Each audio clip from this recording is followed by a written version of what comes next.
Chers invités, chers amateurs, amatrices de lutte, bonjour. Nous avons aujourd'hui l'honneur et le plaisir de vous présenter une innovation dans le milieu de la lutte avec frappe au Sénégal. En effet, il est récurrent dans le milieu de la lutte de voir les amateurs et les experts se demander qui est le meilleur, qui est le plus performant entre tel lutteur et tel autre lutteur. Tout à fait, Philo. Le système appliqué aujourd'hui par la presse et par les amateurs veut que celui qui terrasse le roi devienne roi à sa place. Mais ce système est décrié par certains qui trouvent qu'il permettrait à n'importe qui de se retrouver roi des arènes du jour au lendemain.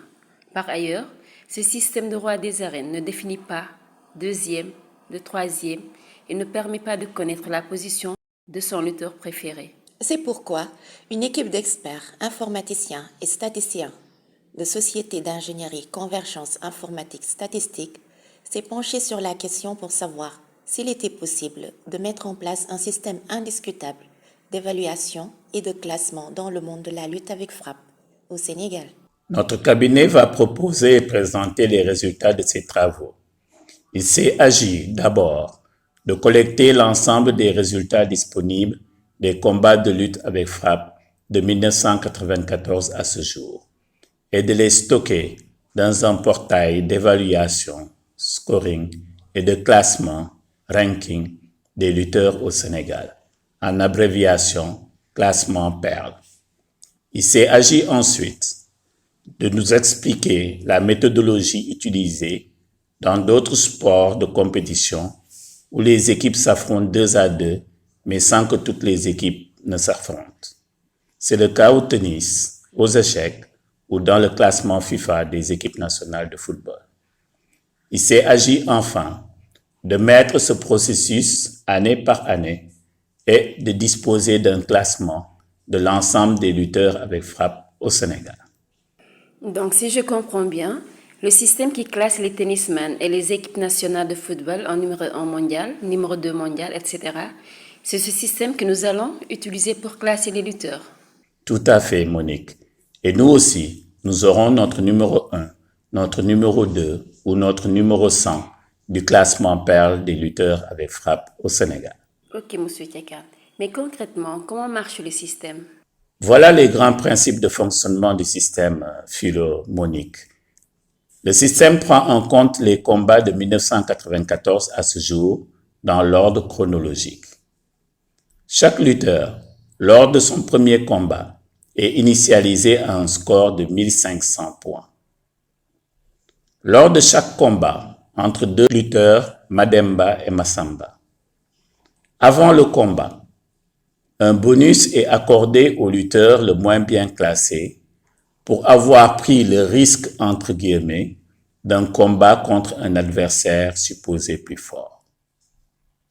Un malus est appliqué au lutteur le mieux classé pour avoir pris, entre guillemets, la facilité d'un combat contre un adversaire supposé plus faible. Le niveau du bonus-malus dépend de l'écart de points entre les 2 lutteurs. Il est évalué par cet écart divisé par 15.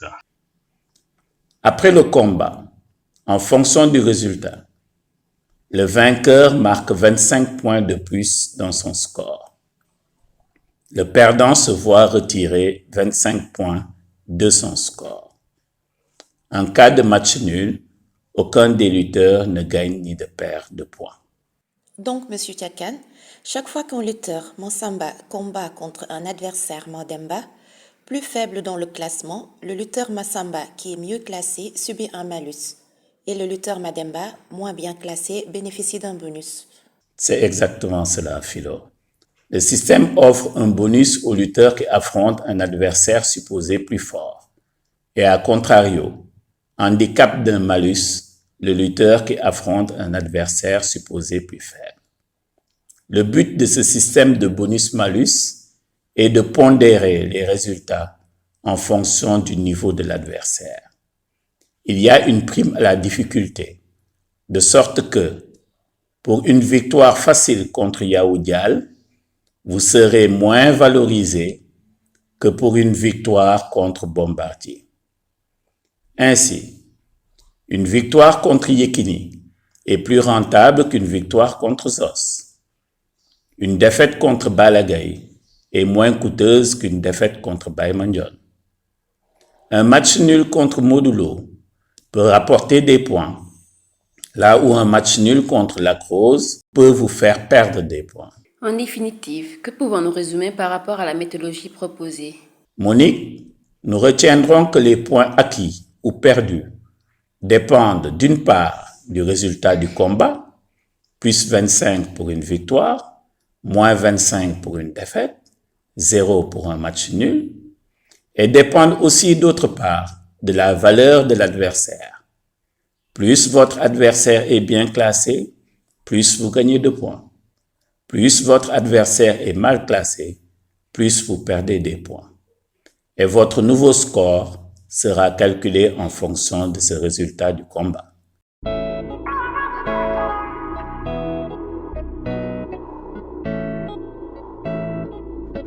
Après la méthodologie, nous aimerions maintenant appliquer ce système au résultat des combats. Monsieur Kakan, qu'est-ce que cela donne? Pour le savoir, Monique, nous allons ensemble dérouler les combats dans l'ordre chronologique, année après année, depuis 1994-1995 jusqu'à 2022-2023. Je suggère que, Monique et Philo, vous nous listiez les combats et leurs résultats. Nous verrons au fur et à mesure des saisons l'impact de ces résultats sur le classement Perle. Notons que, pour des raisons de représentativité statistique, nous attendrons au moins 3 saisons pour établir notre premier classement. De façon générale, un lutteur n'intègre le classement Perle qu'au bout de 5 combats pour mieux jauger de son niveau réel. Ok, c'est entendu. Nous commençons donc par la saison 1994-1995. Le premier combat qui nous intéresse est le combat Tafagay versus Langsane. C'est le premier combat entre les deux protagonistes, initialisé à 1500 points. Il n'y a donc ni bonus ni malus. Tafagay l'emporte et marque plus 25, ce qui lui permet de passer à un nouveau score de 1525 points. Tafagay s'incline ensuite face à Mohamed Ali et perd 25 points en plus d'un malus de 3 points, soit 28 points de perdu lors de ce combat. Il se rattrape légèrement en s'imposant devant Robert 2, plus 24. À l'issue de la saison 94-95, Tafagay affiche un score de 1544 points. On est toujours à cette saison 94-95 qui voit Bombardier l'emporter devant Tiaotiengo et passer de 1500 à 1525 points. Tyson, avec 1500 points, affronte Gaylou qui a autant de points. Ni bonus ni malus de part et d'autre.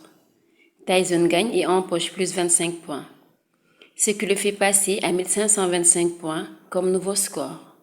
De son côté, Balabey, numéro 2, d'Ibaboy, terrasse Zallo et prend plus 25 points. Il rejoint Tyson et Bombardier à 1525 points. À l'issue de la saison 1994-1995, nous constatons donc que des lutteurs comme Tafagay, 1544 points, Tyson, Baboy et Bombardier, 1525 points, sont les premiers à se mettre en évidence. Et nous passons à la saison 1995-1996, avec Baboy qui aligne 3 victoires consécutives lors de cette saison, en s'offrant respectivement Ibou Diop, plus 23, Youssoufay, plus 22, et Balagay 1, plus 19, ce qui le conduit à 1589 points. Mustapha Gueye, avec 1541 points, affronte Morfadam, avec 1503 points. Le Fassois accuse un malus de moins 3 points. Le combat finit sur un match nul. Ainsi, Tafagay perd 3 points lors de ce combat. Il enchaîne avec une victoire sur Balagay 1, plus 22, et sur Mbaïsamb, plus 21, avant de s'incliner devant Dame Souguer, moins 32. Au total, le Tigre de Fass pointe à 1552 points. Tyson, 1525 points, affronte Daouda Diop, 1500 points. Tyson a 25 points de plus que son adversaire, donc il subit un malus de 2 points. Le leader de l'écurie Boulfalé gagne ce combat et marque plus 25 pour cette victoire. Au total, l'enfant de Kaolack se retrouve avec plus 25, moins 2, soit plus 23 points et son score passe de 1525 à 1548 points. Lors de cette même saison 95-96, Tyson est aussi opposé à Cheikh Bamba. Le leader de Boulfali connaît un malus de 3 points qu'il compense avec une nouvelle victoire synonyme de plus 25. Au total, Tyson marque plus 22 pour ce combat et passe à 1570 points. Notons que Bombardier n'a pas combattu lors de cette saison. Ainsi, à l'issue de la saison 1995-1996, Baboy, avec 1589 points, passe devant Tyson, 1570 points, et Moustapha Gueye, 1552 points. Nous en sommes à notre deuxième année d'évaluation. Nous arrivons à la saison 96-97 avec Tyson à 1570 points contre Alunsey à 1500 points. Tyson se voit handicapé de 5 points de malus, puisque l'écart entre les deux lutteurs est de 70 points. Avec sa victoire, il marque plus 25. Au total, ce combat lui rapporte plus 25, moins 5, soit plus 20 points. Son score passe à 1590 points. Tyson continue sa promenade de santé et efface Mohamed Ali, 1528 points. Malgré un malus de moins 4 points, il marque au total 21 points et voit son score passer à 1611 points. Toujours en cette saison 96-97, avec 1611 points, l'enfant de Ndangan l'emporte dans une sorte de finale, devant un concurrent direct, Moustapha Gueye, et prend plus 22 points, ce qui le conduit, avec 6 victoires en autant de combats, à un nouveau score de 1633 points.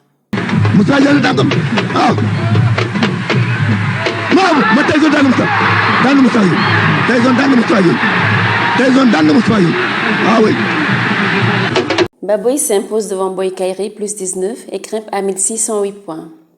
Moustapha Gueye, qui venait de prendre sa revanche sur Dame Suguer plus 22, est donc défait par Tyson et stagne ainsi à 1552 points. Yekini fait son apparition dans la lutte avec frappe lors de cette saison 96-97. Avec 1500 points, il affronte Kadegi, s'impose et passe à 1525 points. Bombardier aligne une seconde année blanche. Ainsi donc, à l'issue de la saison 1996-1997, nous en sommes à l'évaluation de 3 saisons, ce qui nous permet de réaliser notre premier classement. Tyson, avec ses 6 victoires consécutives, devient le premier numéro 1 de notre classement Perle avec 1633 points, devant Balabey 2, Baboy, à 1608 points et Moustapha Gueye à 1552 points. Le graphique que vous voyez à l'écran présente le classement général des lutteurs à l'issue de la saison 1996-1997 et nous voyons Tyson largement devant Bombardier et Yekini.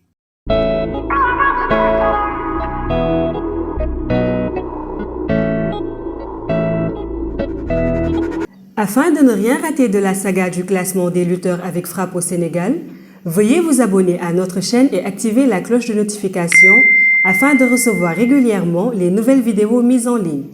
Nous nous retrouvons prochainement. À bientôt, très chers abonnés.